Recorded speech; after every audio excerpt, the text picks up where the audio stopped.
जय हिंद दोस्तों। भाई शाम की बड़ी अपडेट है और उन सभी यानी 28 लाख यदि भूतपूर्व सैनिक हैं और आप इस वर्ष में माइग्रेट हो गए या हो रहे हैं तो आप समझिए आपके लिए ये वरदान है। मैं क्यों वरदान बोल रहा हूं? हम तब से इतने परेशान हैं कि कोई एक ऐसी जगह हो जहां पर एक्स सर्विसमैन या विधवा नारी अपने कागज लेके उनके सामने पहुंच जाए कि मेरी ये गड़बड़ है, उसको कौन ठीक करेगा।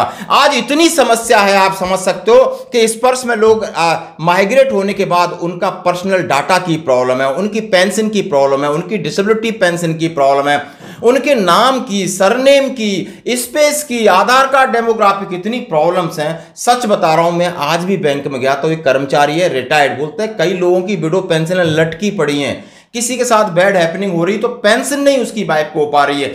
इतना डिजिटलाइज कर दिया, इतना ट्रांसपेरेंट कर दिया है कि भाई वो कंप्यूटर एक्सेप्ट ही नहीं करता है। तो इसके लिए कहीं कोई हेल्प सेंटर नहीं, हम किसी का नंबर देते हैं, कोई लड़के अपना अपना चला रहे हैं, जिसको कितना ज्ञान है उसमें किसी को डर है, फियर है। लेकिन अब ये भारत सरकार ने और आपने पीसीडीए ने एक रक्षा लेखा महानियंत्रक सीजीडीए ने भी एक बहुत बड़ा निर्णय लिया है और ये आज की चिट्ठी है। वैसे आपको शायद पता चल गया हो, लेकिन मैं आपको हिंदी में अपने तरीके से समझाना चाहता हूं। प्लीज कहीं भटकना नहीं, सारी चीजें यहां लेके जाओ। और ये सेंटर हैं लगभग इसमें मेरे पास 64 सेंटर हैं, इनके नाम है, कहां है, कैसे कैसे, पहले इस लेटर को देखते हैं। इसमें लिखा है पीसीडीए सीएचडीए को लेटर रखा है सीजीडीए ने सीधा, और रक्षा लेखा महानियंत्रक ने दिया है कि डीपीडीओ में कार्यरत स्पर्श सेवा केंद्रों एसएससी का पुनर्गठन, प्रशासनिक और कार्यात्मक नियंत्रण में परिवर्तन। यानी जो डीपीडीओ हैं आपकी, उनको उन्होंने कन्वर्जन कर दिया है, वो बना दिया है एसएससी यानी सर्विस सेवा केंद्र बना दिया दोस्तों। तो मुख्यालय के पिछले लेटर का उन्होंने प्रावधान दिया है। सूचित किया जाता है कि रक्षा पेंशन संवितरण कार्यालय यानी डीपीडीओ के बल पर पेंशन भोगियों के स्पर्श मॉड्यूल में स्थानांतरण के बाद पेंशन भोगियों को विभिन्न सेवाएं प्रदान करने और उनकी शिकायतों का समाधान करने के लिए डीपीडीओ की भूमिका अब स्पर्श सेवा केंद्रों तक सीमित है। यानी अब जो पेंशन डिस्पर्सिंग एजेंसी है वो खत्म करके जो भी डीपीडीओ वो अब स्पर्श सेवा केंद्र वो आपकी सेवा करेंगे, आप उस इलाके में। बस इतना आपके लिए काफी है, ज्यादा हिंदी अंग्रेजी नहीं। उचित समीक्षा के बाद और सीडीए मेरठ में 51 संख्या और सीडीए चेन्नई में 51 संख्या के तहत, यानी सीडीए मेरठ और चेन्नई के अंदर आने वाले 64 स्पर्श सेवा केंद्रों के प्रशासनिक और कार्यात्मक नियंत्रण के पुनर्गठन में सक्षम प्राधिकारी की मंजूरी से अवगत करा दिया गया है।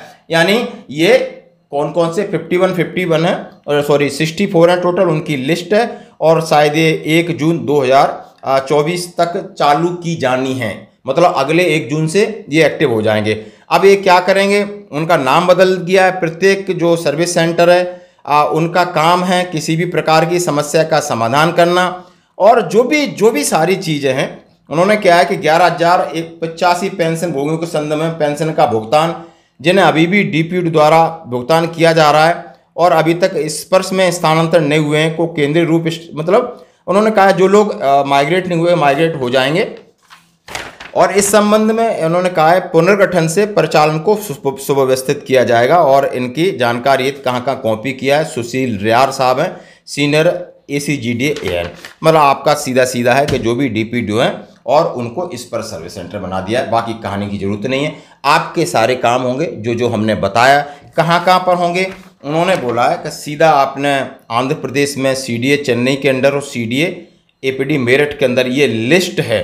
और लिस्ट है, आप समझ सकते हो, विशाखापट्टनम दिल्ली में है, अंबाला है, भिवानी है, गुड़गांव, हिसार, झज्जर, करनाल, महेंद्रगढ़, रेवाड़ी, रोहतक, सोनीपत, हमीरपुर, कांगड़ा, मंडी, शिमला, ऊना, जम्मू, लेह, रजौरी, श्रीनगर, उधमपुर, बेंगलोर, एर्नाकुलम, कन्नूर, कोल्लम, कोट्टयम, त्रिचूर, मतलब जहाँ डाला है, मतलब बहुत सारी ये बड़ी लिस्ट है। आप समझ सकते हो 64 की जगह कानपुर है, मेरठ है, देहरादून, कोलकाता, प्रयागराज, हैदराबाद, चेन्नई, झुंझुनू, जयपुर, संगरूर, इस तरीके के इसमें लिस्ट दी गई है। हर एक स्टेट में कौन सी है, स्टेट वाइज दिया गया है। और ये आप आराम से आप ये लिस्ट देख सकते हो। जिन लोगों के ये नज़दीक है आप अवश्य इसका फ़ायदा उठाएं दोस्तों। ये ब्लैक एंड वाइट में इसका लेटर है, PDF चाहिए आपको मैसेज कर सकते हो मेरे व्हाट्सएप नंबर पर। और नहीं तो मैं सैनिक जीवन पेज उसके ऊपर डाल दूंगा, आप उसको, जो लोग हमारे साथ जुड़े हैं उन्हें आसानी से वैसे ही पहुंच जाएगा और उसको आप ओपन करके देख सकते हो। तो बहुत बड़ी अपडेट है। दोबारा मैं फिर कहना चाहता हूं कि बहुत सारे प्रोजेक्ट समाधान, समस्याएं और मीटिंग और बहुत सारी रिपोर्ट्स जा रही है कि स्पर्श तो लगा दिया, लेकिन स्पर्श ने बाट लगा दी सबकी, सबको कंफ्यूज कर दिया, पागल कर दिया। किसी का डाटा गलत है तो बोलते हैं रिकॉर्ड जाओ, फलानी जगह जाओ। अरे बंदा कहाँ जाएगा, कौन रिकॉर्ड में सुन रहा है, कौन हमारी मेहमानबाजी कर रहा है। एक आधे से रिकॉर्ड है वो सुन भी लेंगे, बाकी पेंशनर्स को आरपी गेट के अंदर नहीं जाने दे रहे। तमाम तरह की समस्याओं का समाधान उन्होंने किया है कि डीपीडीओ को कन्वर्ट करके और इस पर सर्विस सेंटर बना दिया। इतनी सी अपडेट है। धन्यवाद।